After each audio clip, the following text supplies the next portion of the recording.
Acting Chief Justice and former Chancellor of Damodaram Sanjivayya National University, presently senior most judge in Andhra Pradesh High Court and member Academic Council. Our esteemed, distinguished Professor Y. Satyanarayana Garu, the founder Vice Chancellor of our university, and Advocate Rama Jogeswara Rao, former Vice Chairman, Bar Council and presently member Bar Council, and recently he joined as member General Council of our university. Teachers, respected invitees, dignitaries, student friends, every year we are celebrating Ambedkar celebrations, birthday celebrations. We need not mention about the contribution of Ambedkar to the nation. And Ambedkar is considered as bedrock of Indian Constitution. Some called him as mother of the Indian Constitution. Some called him father of the Indian Constitution. So, being the drafting committee chairperson, actually, if we know the history, Ambedkar was elected as member of Constituent Assembly before division of India. After partition of India, Ambedkar's membership goes to that Pakistan Constituent Assembly. So, he lost the membership in India. The then freedom fighters and national leaders thought of inviting Granville Austin to make the Indian Constitution. Mahatma Gandhi has only the confidence on Ambedkar's ability to create a constitution to the modern India. On the suggestion of Mahatma Gandhi, one elected member of Congress from Bombay constituency resigned to facilitate the inclusion of Dr. B.R. Ambedkar to the Constituent Assembly. Then he was made as Chairman Drafting Committee. The contribution of Ambedkar to the Constitution was described by another important senior member, T.T. Krishnamachari. We had some 7 to 9 people in the drafting committee. One died, one left India, and one never attended because of his health reasons and others. The entire burden was on Ambedkar to making the draft constitution. Interestingly, Sir B.N. Rao, who was the chief architect of Government of India in 1935, was made as constitutional advisor to the drafting committee. In the Constituent Assembly, Sir B.N. Rao acknowledged the contribution of B.R. Ambedkar. B.R. Ambedkar also acknowledged the contribution of Sir B.N. Rao to the Indian constitutional making process. In the words of T.T. Krishnamachari, because even though several members were there, it is one and one. Dr. B.R. Ambedkar prepared this particular draft. That is the contribution of Ambedkar. Then of course, in the words of Professor Upendra Bakshi, Ambedkar is not a single man. If you have to understand the ideology of Ambedkar, the importance of Ambedkar in modern India, and the contribution of Ambedkar to the Indian social structure, we have to understand Ambedkar in 7 forms. The first Ambedkar is authentic Dalit. So as a Dalit leader, what was his contribution to his own community? He fought for reservations. he attended 2 round table conference meetings. In second round table conference, Mahatma Gandhi also attended.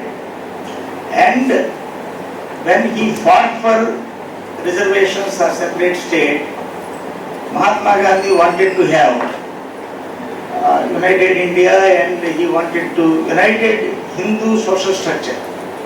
So because annihilation of caste, the contributions of Ambedkar and all these were there.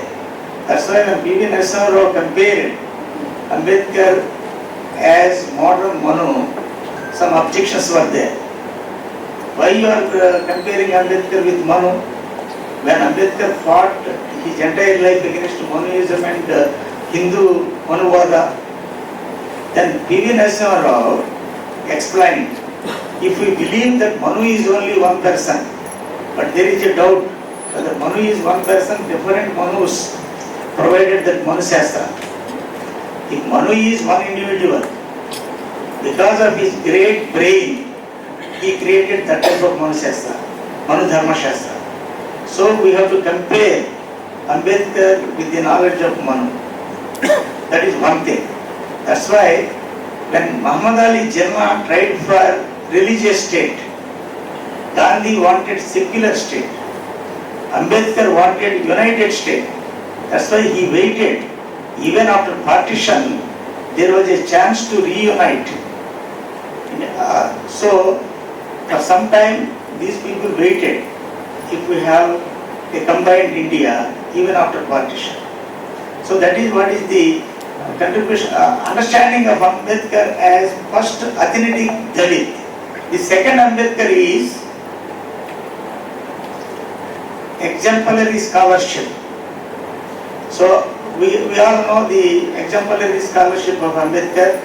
So Columbia University, I visited Columbia University in 2016, where he studied economics. Where in the 4th floor of the library, in one corner, it was named after Dr. B.R. Ambedkar. And of course, after that, Ambedkar statue was installed there near to Columbia University. So the exemplary knowledge of scholarship of Ambedkar is undisputed. He is with his exemplary scholarship contributed even his contribution to economics. So he wrote a book on rupee. So rupee, the contribution of economic policies laid down by Ambedkar in rupee are still relevant to Indian economy. Then the third one is, he is an activist journalist. So he started several these things, and he contributed his ideas through those newspapers and others. Then the fourth one is, he is a pre-Gandhian activist. So because of all we know, to save the life of Gandhi, Ambedkar stopped his idea of demanding that. So that is one thing. Pre-Gandhian contribution of Ambedkar and his fighting for politics in the pre-Gandhian era. Then the fifth one is Gandhianization. So Ambedkar was metamorphosed from anti-Gandhian thought to Gandhianization. That's why he accepted to contribute to the constitutional making process. Then the sixth Ambedkar is as a constitutionalist. We all know the contribution of Ambedkar, as I just mentioned, whether he is the father of the constitution, mother of the constitution, bedrock of the constitution, any title can be given only to Ambedkar. So if one is mother of the constitution, another should be father, another should be bedrock. But in considering the contribution of Ambedkar to the constitutional making process, Ambedkar has all these illustrious adjectives. That is one thing. Then renunciation of Hinduism. Seventh Ambedkar. Why he fought for Hindu code bill? Why he resigned as law minister from Jawaharlal Nehru government? Because of non-incorporation of Hindu code bill. So So after that he joined to Buddhism and his contribution and everything. So on this auspicious occasion of birthday of Ambedkar, we have to rededicate ourselves to the thoughts of Ambedkar. So finally I am trying to share my views. There is one Savarkar ideology in India, Gandhian ideology, Ambedkar ideology.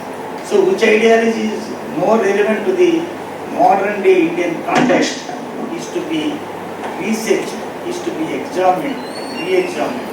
So the relevance of which ideology is more valuable to the contemporary Indian society is to be understood, is to be assessed.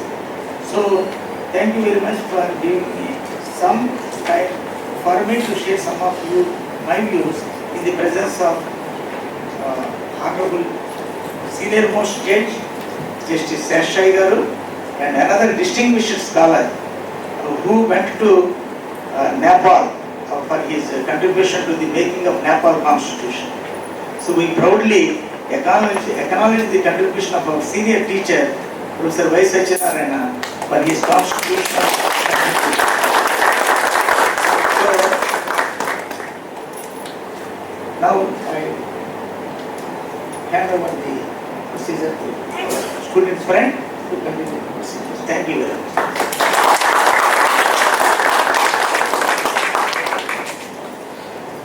Thank you, sir, for such great opening remarks and for sharing knowledge on Dr. B.R. Ambedkar's contribution to India and our Indian Constitution. Now, we shall proceed with the felicitation of our dignitaries. For this, we request our Vice Chancellor, sir, to felicitate our chief guest, Justice A.V. SESHA for today's event.